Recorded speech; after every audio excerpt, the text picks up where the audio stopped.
Good morning, One Church, and you watching us online. Let's get ready to worship. En Feliz Día de las Madres. Happy Mother's Day.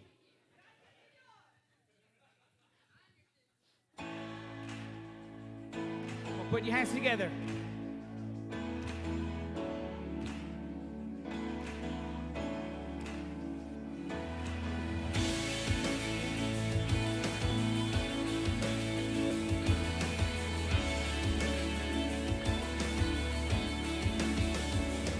We worship the God who was. We worship the God who is.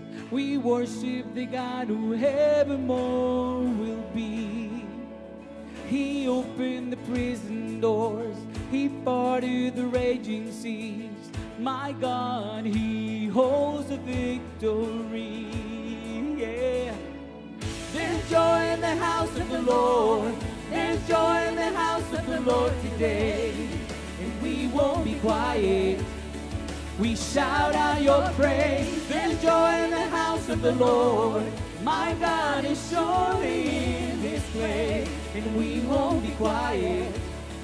We shout out your praise. Oh, oh, oh. We shout out your praise. Oh, oh. We sing to the God who heals. We sing to the God who saves. We sing to the God who always makes a way.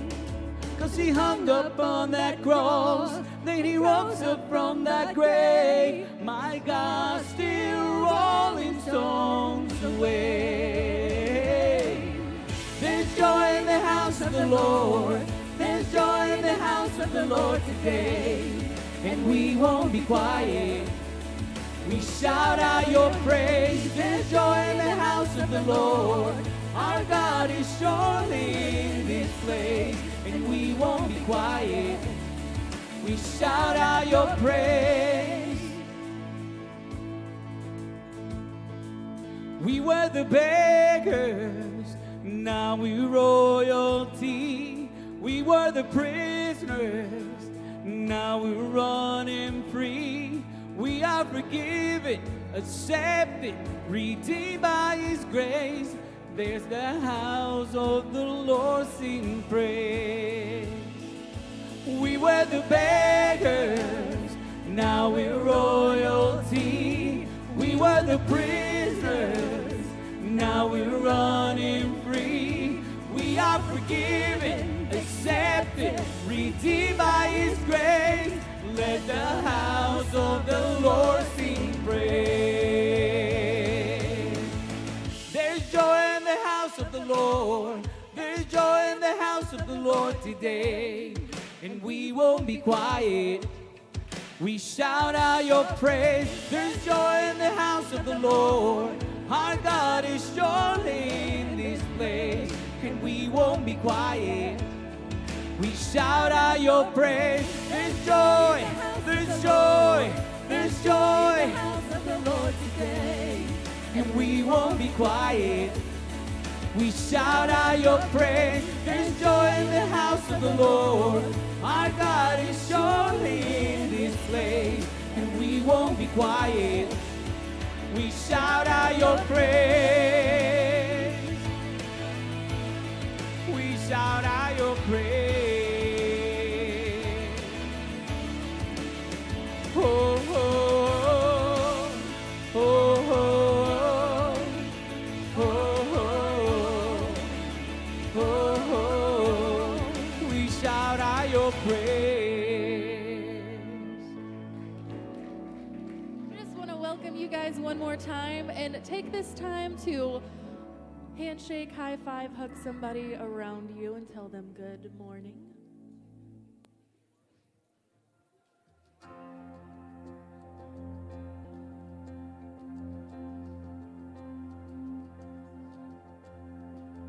Who am I that the highest King would welcome me? I was lost, but He brought me in. Oh, His love for me. Oh, His love for me. Who the Son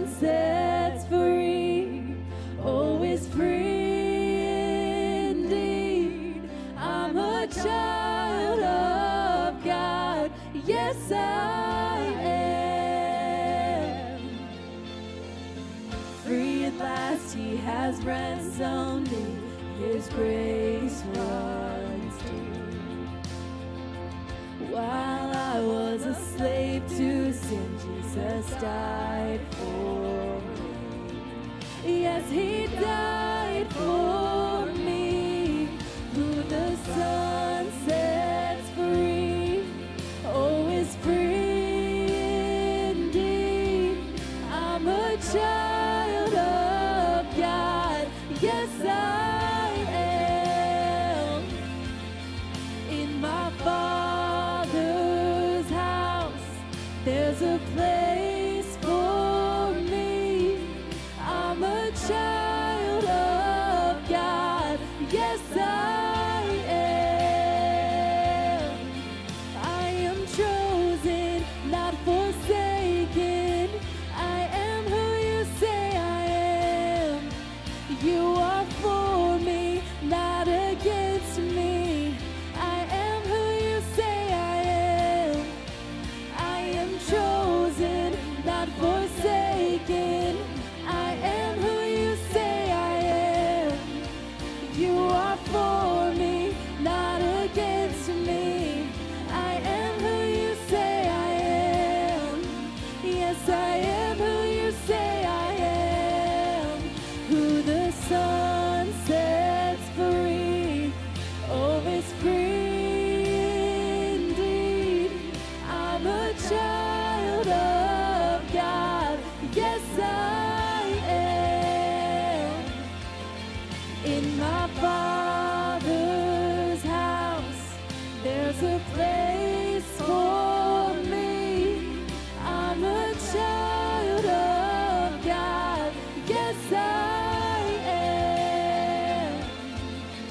In my Father's house, there's a place for me. I'm a child of God. Yes, I am.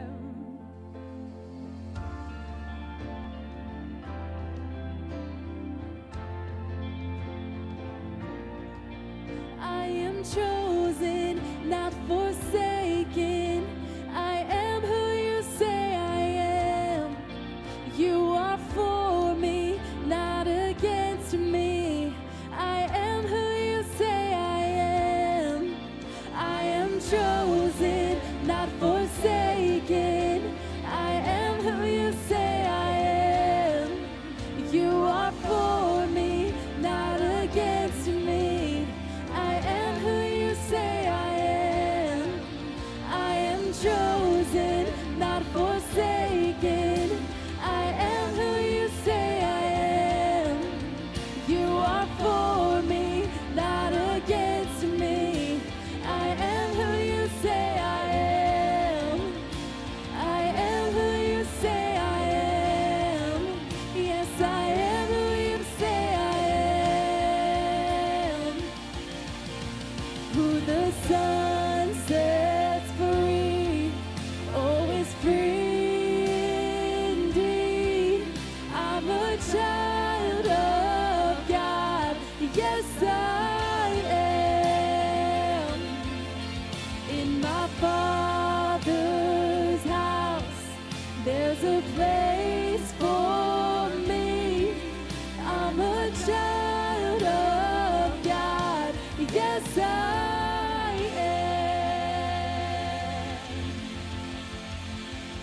am. All righty, you guys can have a seat.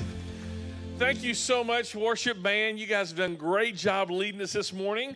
My name is Chris, and I'm one of the pastors here, and I want to say thank you guys for hanging out with us in the room, or if you're online, thank you so very much. It's such a special day in the life of our church because today we celebrate moms.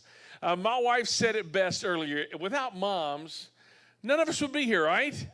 I'm telling you, that's deep thoughts with Chris Edmondson right there. So I want to let you guys know after the service, we have a photo booth right here. So if you guys want to be able to take pictures with all of your families, would love for you guys to be able to do that. So this is the time of our service where we're going to talk about giving and where we continue to worship through giving. And as one of the things we say, we don't give to a church, but we give through a church. And I just want to say thank you so much for giving. Our For Clarksville emphasis this month is a percentage of everything that you give is going to go towards students. As you guys know, our student ministry is, just thriving. They meet every Wednesday here in this building from 6:30 to 8. And camp is coming up next month. So we have a lot of kids who just need some help going to camp because sometimes camp can be expensive. So we want to say thank you so much for giving, because every dollar that you give, a portion of that is going to be going not only to be able to help kids go to camp, but we have a lot of adults who work with children who are taking time off. And it's a way that we can be able to help them go to camp as well. So thank you so very much for giving. I'm going to ask you guys to go ahead and stand up. We're going to continue to sing and worship this morning. Thank y'all.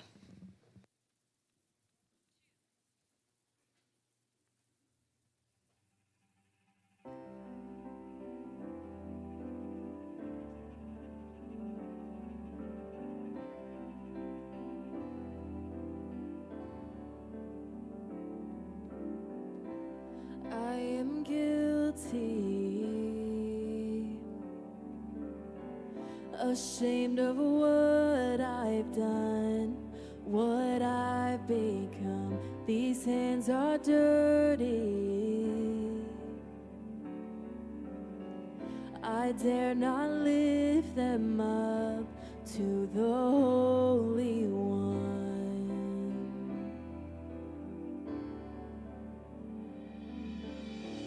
You plead my cause, you right my wrongs, you break my chains, you've overcome. You gave your life to give me mine. You say that I am free. How can it be? How can it be?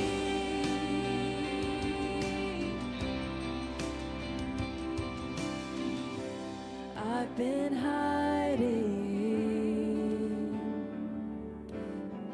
afraid I've let you down.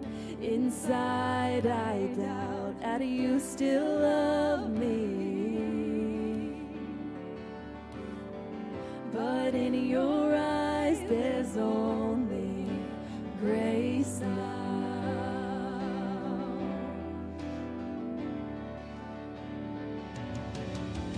You plead my cause, you right my wrongs, you break my chains, you've overcome. You gave your life to give me mine. You say that I am free. How can it be? How can it be?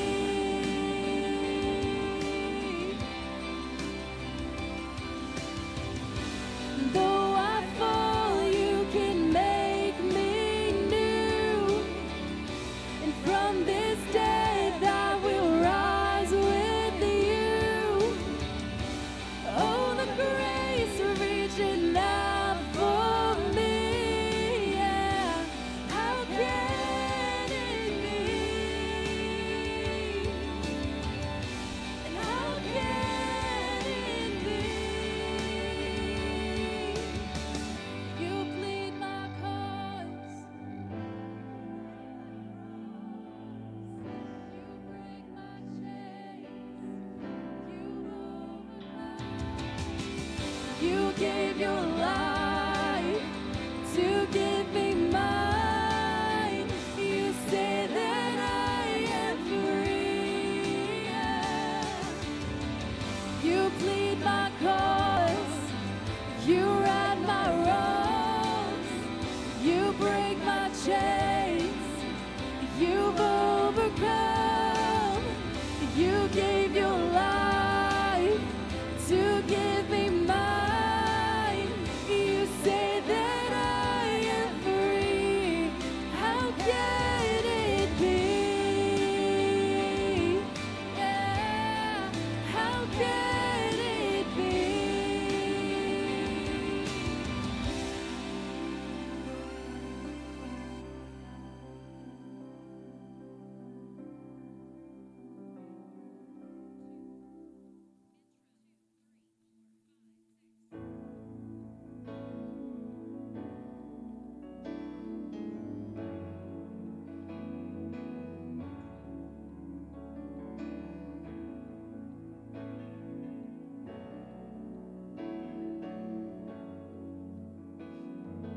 for too long on my own.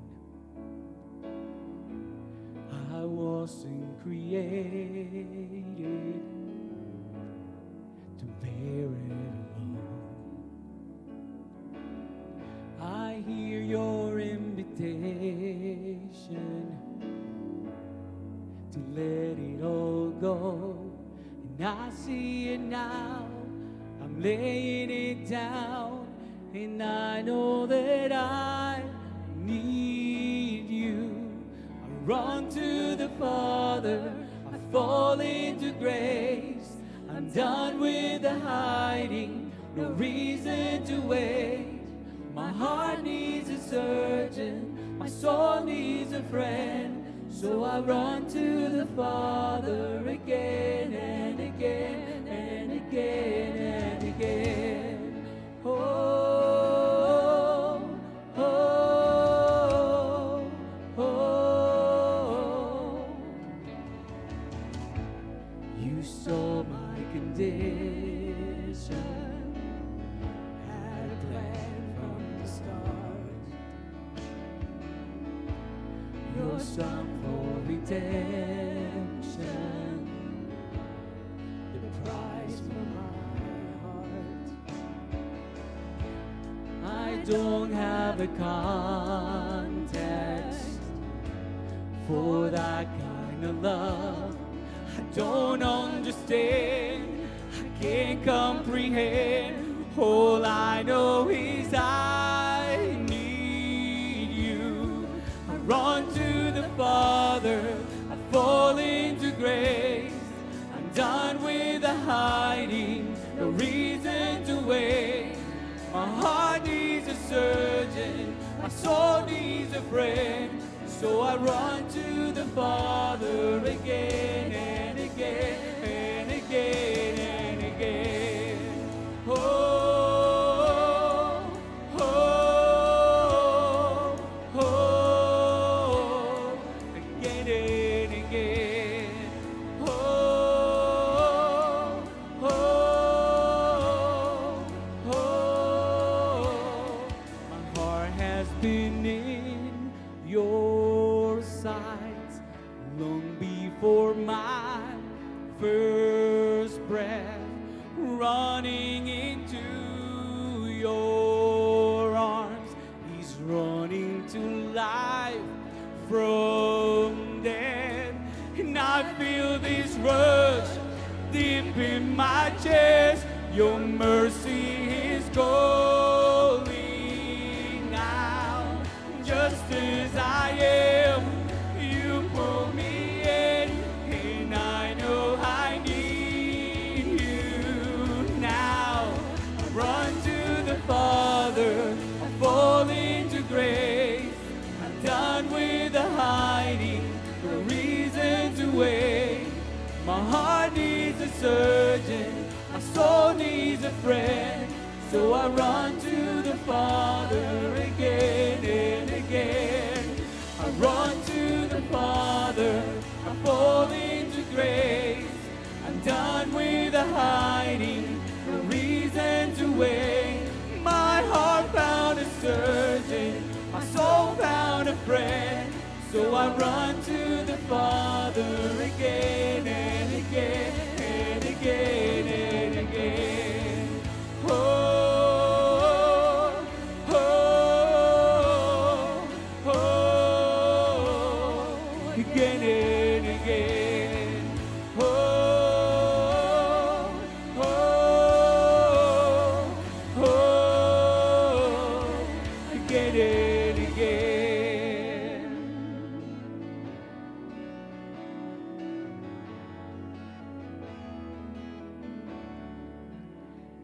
Thank you, Father, because even when we messed up, we can run to you again and again and again, because you don't forsake us, because we are your children, and you loved us so much that you gave Jesus for us to make that relationship real, that whenever we need you, you are there. And wherever we go, you are there. There's no place we can hide from you, Father, because you're the creator of the universe. And you love your children. And you love to intimate with us. Thank you, Father, because when we're in trouble, we can run to you. When we're in our valley, when we're in our mountains, we can run to you. Thank you, Father. It is in Jesus' name that I pray. Amen.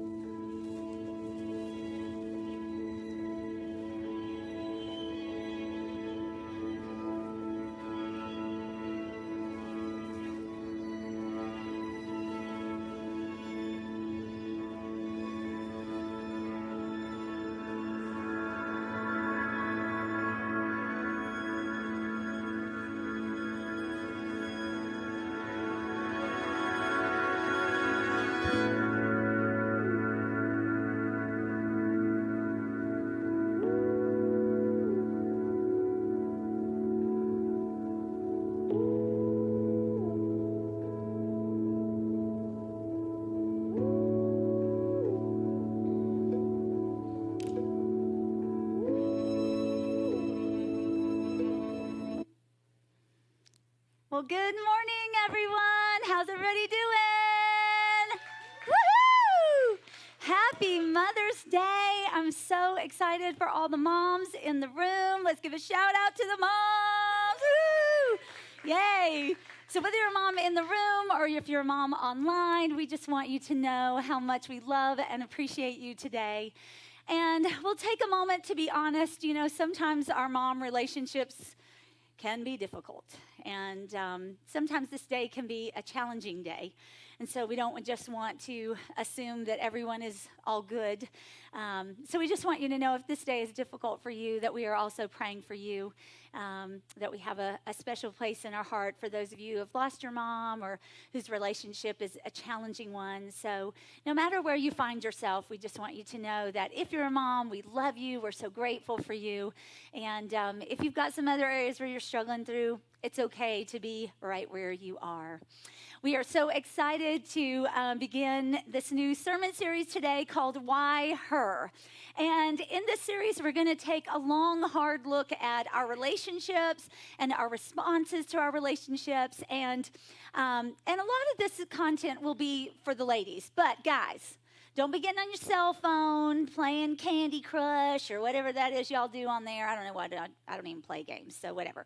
But stay tuned because there's principles in this for all of us. And it's not just about the ladies, but there's some specific things as ladies that we want to address in this series. And one of them is the question of why her? And perhaps you've asked this question yourself before, if you're a lady in the room. Her the neighbor, her the coworker, her the sister, her the friend. Something about her causes us to look at her life and begin to ask why. And no matter who she is and no matter who you are, I'm sure that somewhere, sometime in your life, you've asked that about someone, and honestly, they've asked it about you. And it's not necessarily something we'd like to admit that we ask. I mean, honestly, just thinking about it doesn't sound very nice. Like, if we're constantly looking at other people thinking, why her, why her, why does she have this, why does she have that, why is she living her best life and I'm not? Why does she have the thing that I desire most and I don't? And the truth is, most of us, that comes from a place of feeling like we don't measure up. We're not hitting the mark. And so we can't help but look around and look at the lives of others and begin to ask questions like, why her? What am I doing wrong? What is she doing right? What is wrong with me? And notice that even as we begin to ask questions about someone else, why her, it's ultimately about us. It's not so much about what she has or who she is, but it's about who we think we are not or what we don't have. And sometimes the guilt even consumes us as we begin to work through this question. And then we find ourselves with a whole nother set of questions because we feel guilty about asking why her. And so then it's like, well, why should it matter if she's so amazing, right? Why should it matter if she's so gorgeous, if she's so in shape, if she's so put together and has it all together and can do it all? Why should that matter to me?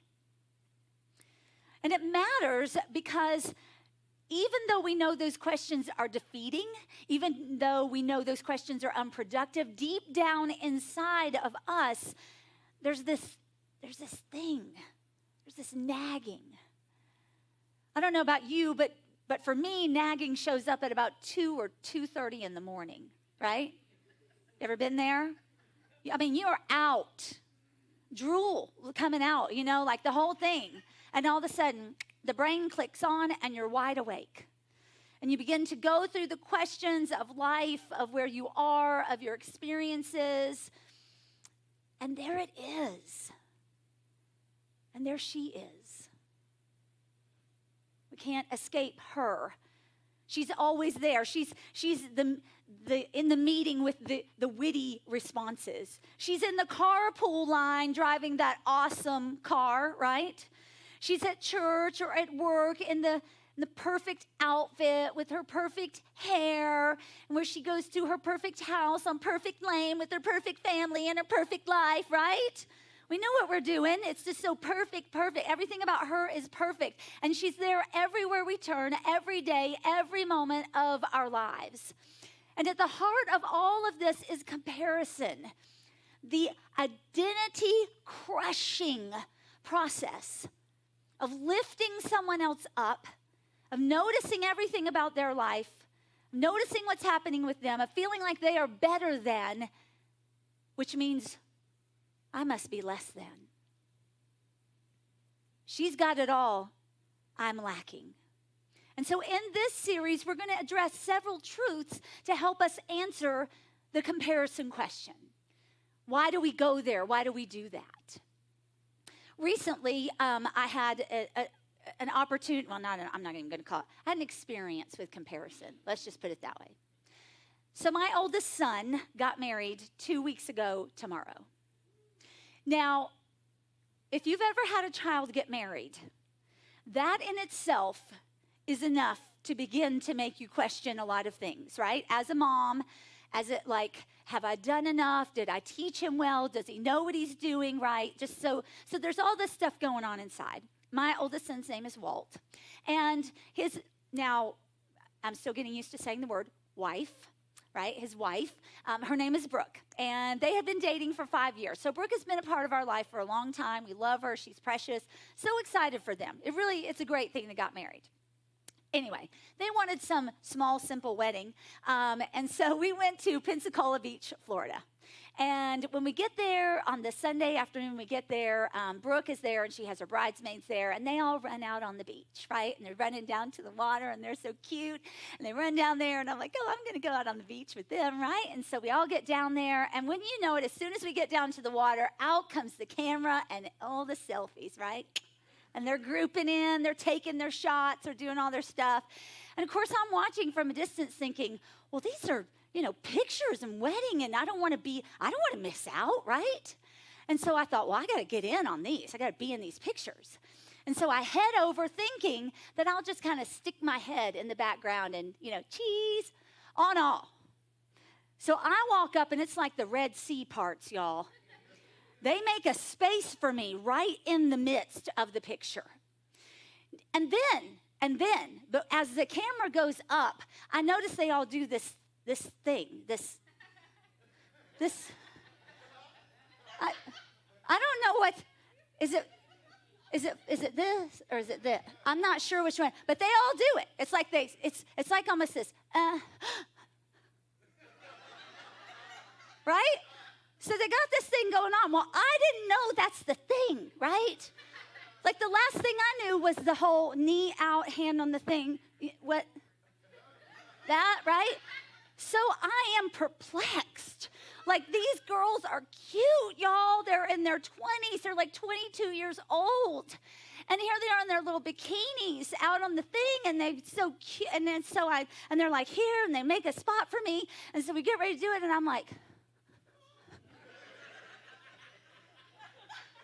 I don't know what to do. I'm lost. lost in the moment. And then, after they take the picture, like I'm just so, my mind is blown, I'm getting shaky, right? I got to go sit down for a minute because of just, they've welcomed me into the middle of it. They're 22 and I'm not. So I grab my phone, I run back in the house, I go in the bathroom, I shut the door. I open up my camera and I'm like, oh dear God. What in the world? What in the world? Why was I thinking that was a good idea at all? They have flat bellies, y'all. They got no cellulite. They got nothing on. It's so, just this beautiful little body. And I'm like, I just was overcome with comparison. Looking at these girls and how pretty they are, and all of a sudden I'm not. I'm the mom. I'm old. And so I came face to face in that moment with not enough. I lost all the joy of, let me take a minute and get in here with these girls because my son is getting married and oh, this is so much fun. And all of a sudden I was just not enough, and I wasn't pretty enough, and I wasn't skinny enough, and I wasn't young enough.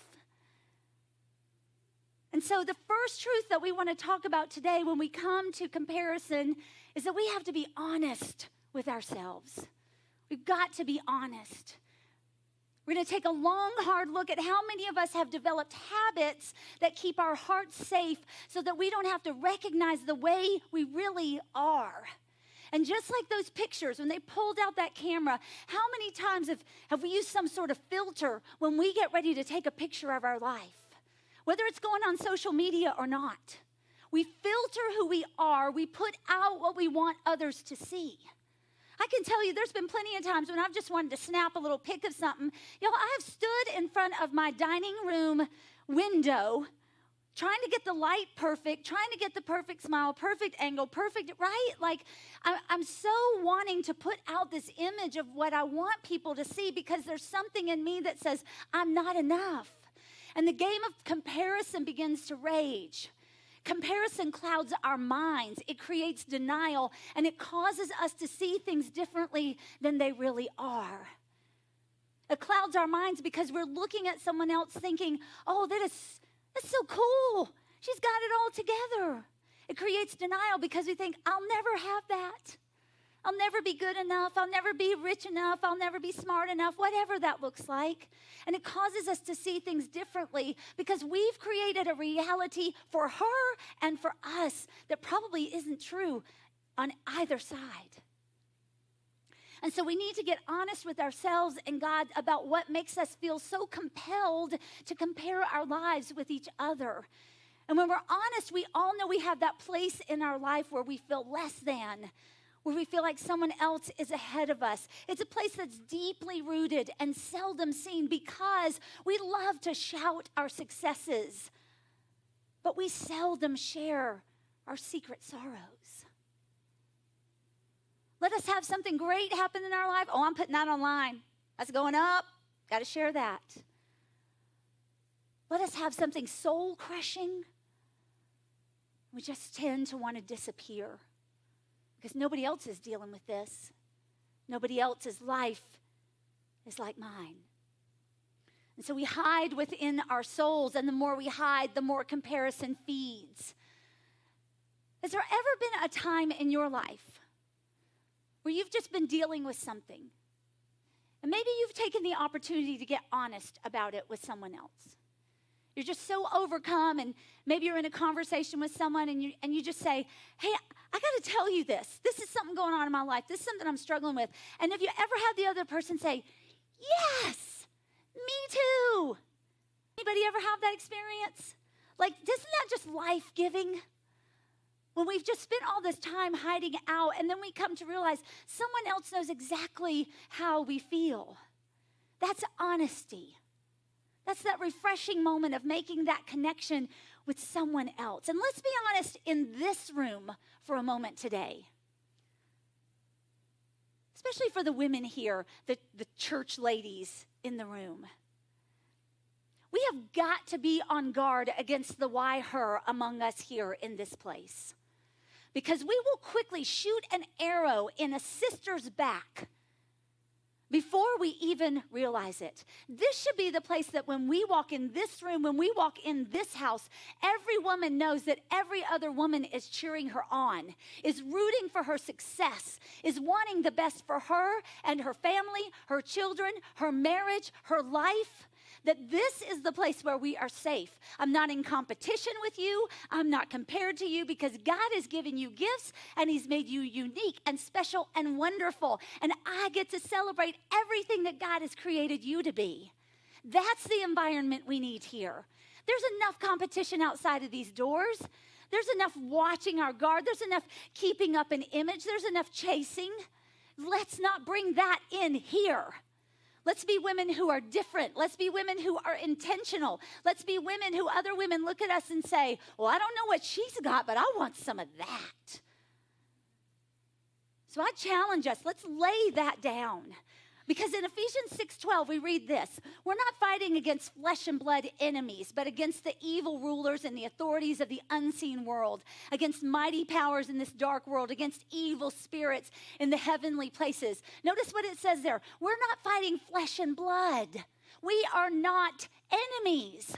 We are part of the body of Christ. We are part of his family. If I know that Christ died for you, then why am I coming after you? Why are you coming after me? You are not my enemy. Oh, but we have an enemy, let's be clear. And he's all too happy to make us question the truth that God speaks into our life. God says you're forgiven and free, and then the enemy goes, really? God says, the old is gone and the new has come. You're a new creation. And the enemy goes, you sure about that? God says, you're accepted and forgiven and free. And the enemy goes, yeah, except for that one thing, right? Our war is against the enemy. Our war is not against one another. It's a struggle against the things of this world. It's about being comfortable in our own skin and our own circumstances when culture screams at us that we are to be anything but. We're to achieve more and do more.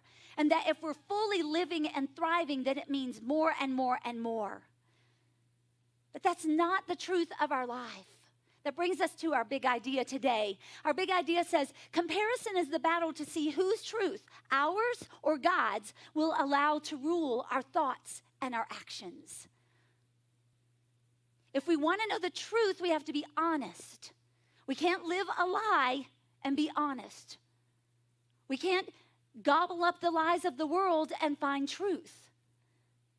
There is a battle raging, and we are in the middle of it, and we are in the place where we must let God reshape the way that we think and that we live about what's true in her life as well as what's true in our own lives. The story that we've written for her more than likely looks a lot more similar to our own than we would ever dare to imagine. Anything that leads us to comparison leads us to a place of compromise.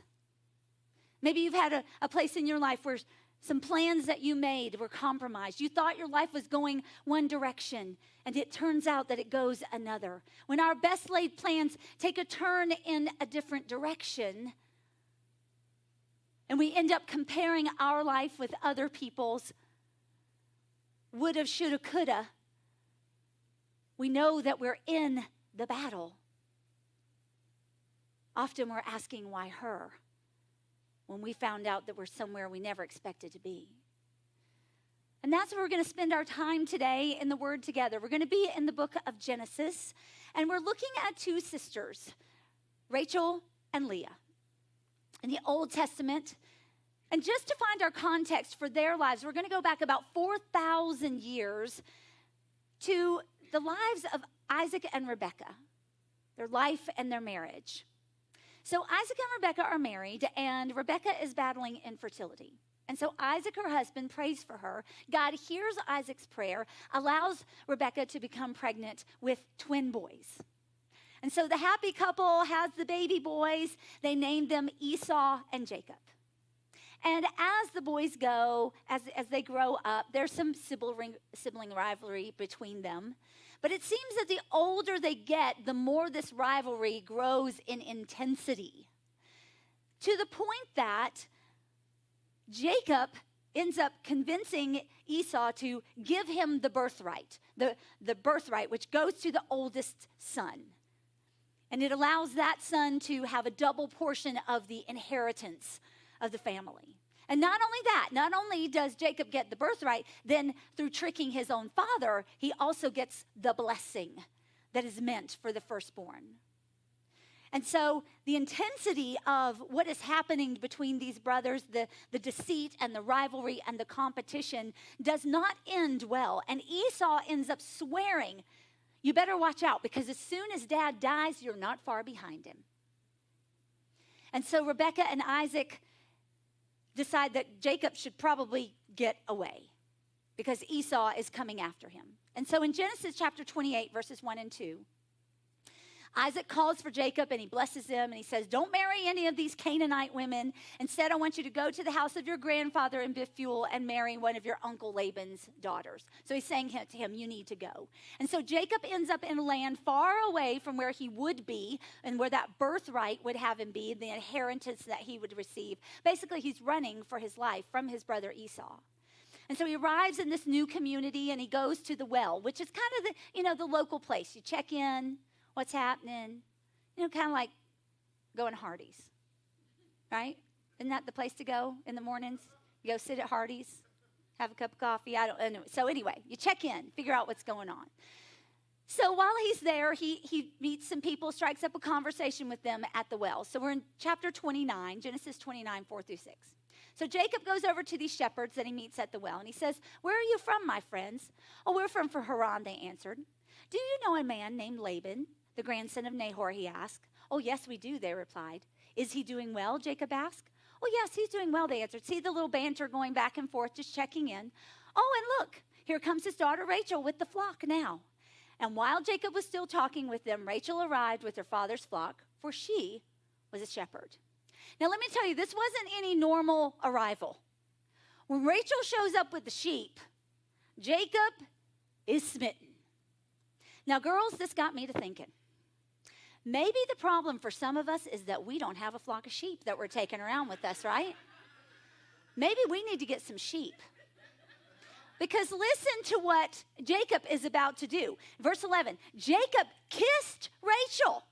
She's coming on up there with the sheep. Kisses her, weeping aloud. He explained to Rachel that he was her cousin on her father's side, the son of her Aunt Rebekah. Great. And so Rachel quickly ran and told her father Laban. So obviously she's like, oh, hey, ooh, he's kind of cute.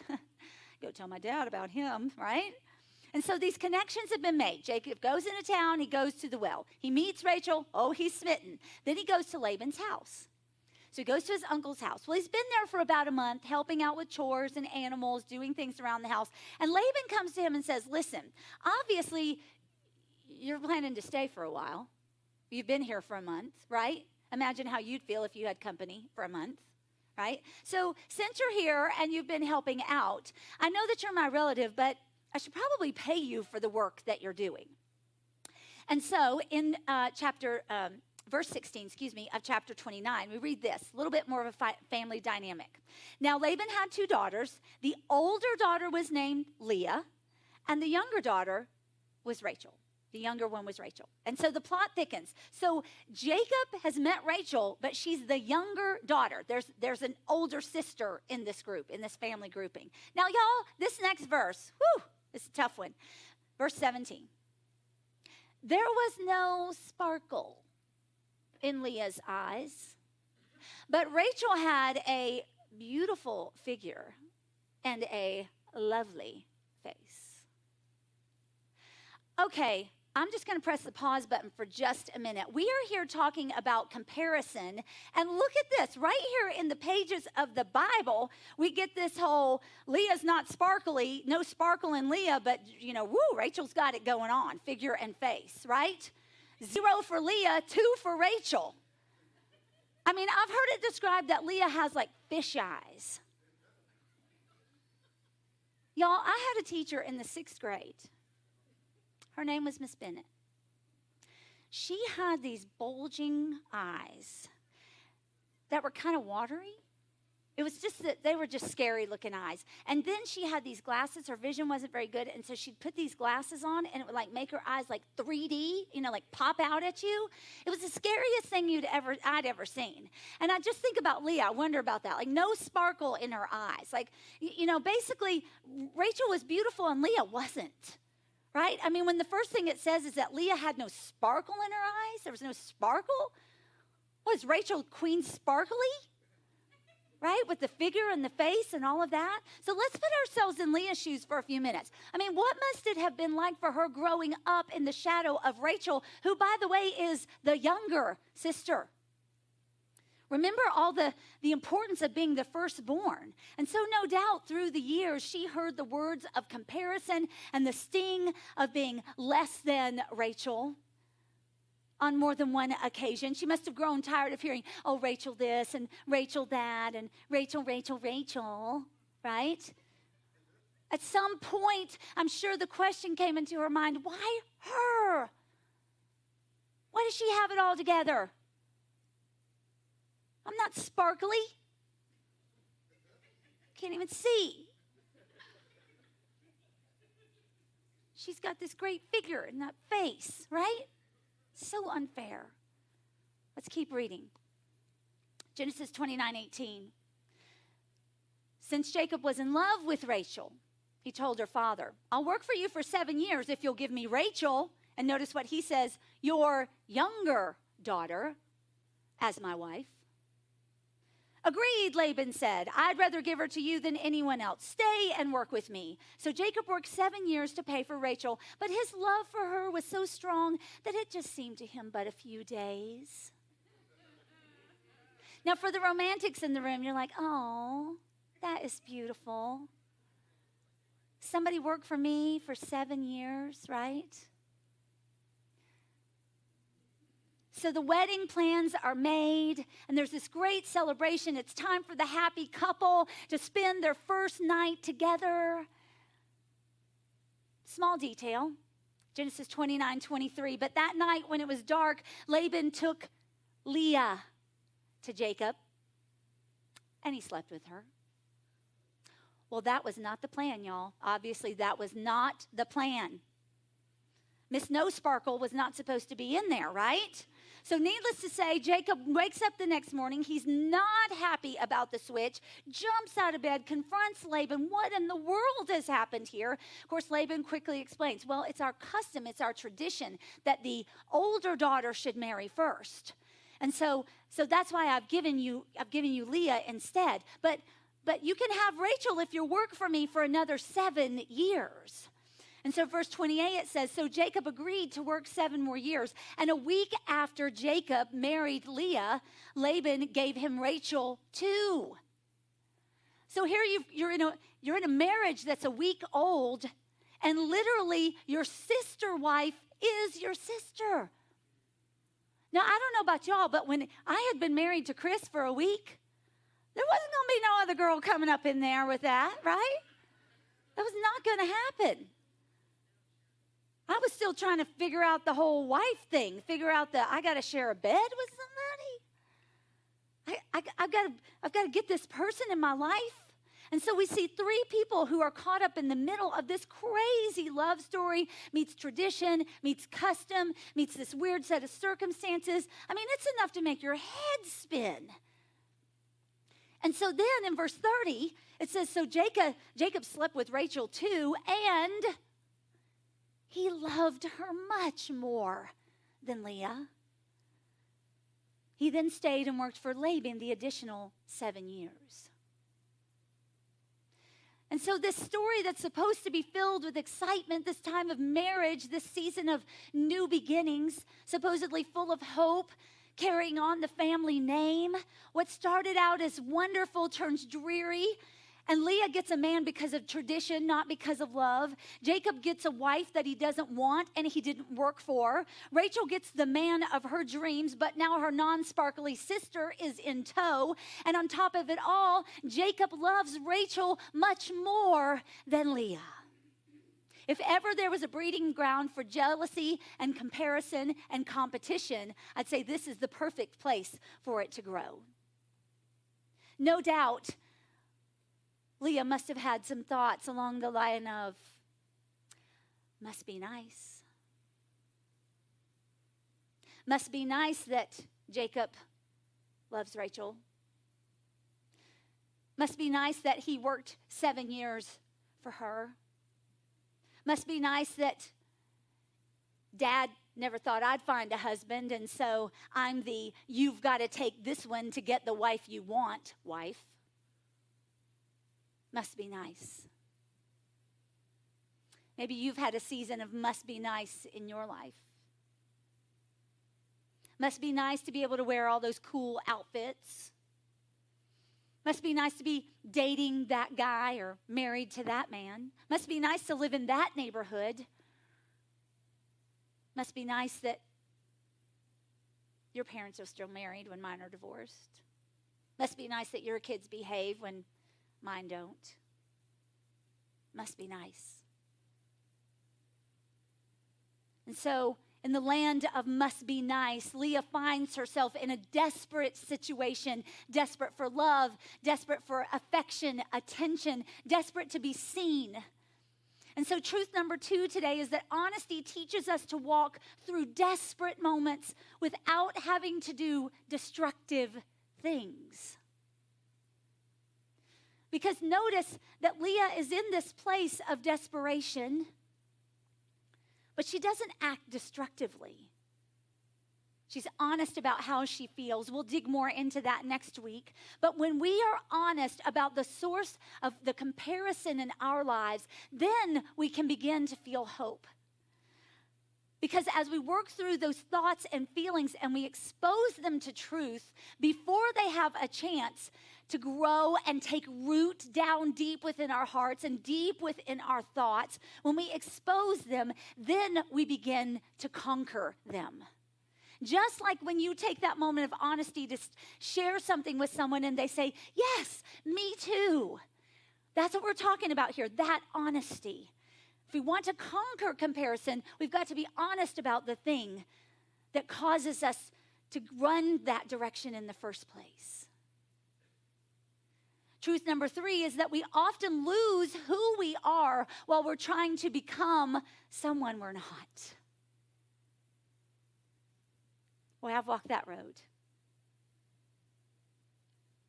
When we were in Dallas, Texas, in seminary, Dallas is the land of, everybody's got everything. And so Chris and I were newly married, and we move into this affluent area of Dallas while he's there getting his degree in seminary. And I just began to notice how everyone looked, and the car they drove, and the places they shopped. I mean, the mall there, y'all, the mall had a grand piano in the mall. Like somebody sitting there playing the piano. This wasn't like, Governor Square. Oh, no. Marble floors, special lighting. And I began to feel so much of what I wasn't that I chopped off all my hair, and I went and I bought all new clothes because I just thought, I don't fit in here. I don't measure up here. And so I began to change who I was, trying to become something that I was not, because I wasn't that person. I didn't have all that money for that. I was a seminary wife. I was trying to put my husband through school. And so the slippery slope of ignoring honesty allows competition to be our compass. And so we begin to follow that compass of where competition takes us, and we step out of the norm of our life, the life that God has given us, and we begin to change who we are because we're so desperate for that thing that we don't have or that we think we're supposed to be. And we become so miserable in our own lives that we develop unhealthy habits. We spend too much money. We eat things we shouldn't eat. We become addicted. We cover up. We want to put out this image of what we want people to see, of who we want them to think that we are. And Leah could have done that. Leah could have started working out, losing weight. She could have grown her hair out. She could have gone over to the local drugstore. Could I please have some face cream here? Could you give me something for these eyes? Got any eye drops for that? But what good would it have done anyway? She was in the circumstance. The chaos of confusion It does nothing for us. The chaos, that voice that speaks louder and louder and louder, it just fuels the comparison. It fuels the competition. And so our final truth today is that honesty leads us to quiet places where we seek to understand rather than react. You know that game where that voice in your head just keeps speaking and speaking and speaking. And no matter how hard you try, you play that thing over and over and over in your mind. You stand in the bathroom mirror and have imaginary conversations. Imagine your life how it could be. But we need to find a quiet place.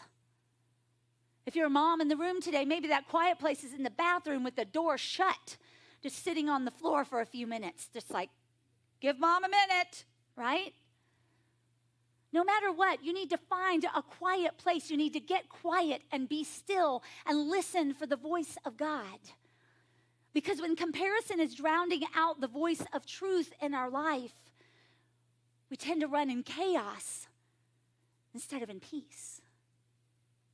In Proverbs chapter 2, verse 6, it says, "For the Lord gives wisdom, out of his mouth come understanding and knowledge." We need to understand who he has created us to be. We need to have the knowledge of what he is calling us to do, how he wants us to live. But we can't do that if we're so busy running around in chaos that we don't have time or space or the bandwidth to listen to the voice of God. We need a big, healthy dose of wisdom. And wisdom isn't something that God forces on us. Wisdom is something God gives us to focus on. Wisdom is when we take the knowledge in our life and we apply it. When we take God's truth and we apply it, we live it out. Not just hearing it and going on our merry way. And guess what? When we focus on him, when we focus on his truth and his word in our life, then all of a sudden, that other stuff just begins to fade away. Doesn't seem nearly so pressing or important. We don't feel the lack quite so much because we find all we need in him. Remember the words of that song today? I am chosen, not forsaken. I am who you say I am. I don't need someone else telling me who I am. I don't need culture screaming at me about who I am. I need the voice of God in my mind. I need the truth of his word as my compass, as my guide, as my direction. When I'm listening to that, when I'm following that, that's when I know the standard. That's when I know where to look. That's who I compare myself to. So my challenge to us for this week is, be honest with yourself. Ask yourself the hard questions. What is it in me that causes me to compare, to compete? And how does this area of comparison in my life, how does it affect my relationships with those around me? With my spouse, with my friends, with my children, with God. Because I'm so busy feeling less than that I'm not focusing on what God has said to me. Listen, remember our big idea today. Comparison is the battle to see whose truth, ours or God's, will allow to rule our thoughts and our actions. So this week, begin to choose. Lay aside the lies, lay aside the voice of chaos, and listen to the voice of truth. Let's pray. God, how we thank you so much that your voice is the voice we need to listen to, we need to search for. There are lots of voices around us in our lives. Voices of friends or family or co-workers. Everyone has an opinion. Everyone has a view. Everyone has an idea, not only for themselves, but possibly even for us. And we are so quick to look at someone else's life and think that it's so much better than our own. What they have is better, what they do is better, what they say is better, how they live is better. But God, we just need to know and believe today that you are the only better for us. There's nothing better than you. And so help us all to take a good, honest look at ourselves. Help us to find that quiet place. Help us to step away from trying to be someone that we're not. Help us to put aside the filter of what we're trying to project in order to stand in the light of your truth. Allow us to use your wisdom to see ourselves as you see us and to live in your truth alone. Thank you so much that we can say, I am a child of God. Amen. Well, thank you all once again so much for being here today. Come back next week. We're going to dig in even deeper. If you think the story's good now, oh, just wait. There is so much more to come. Hope you guys have a wonderful week. Once again, happy Mother's Day. We love you guys. Go be the church.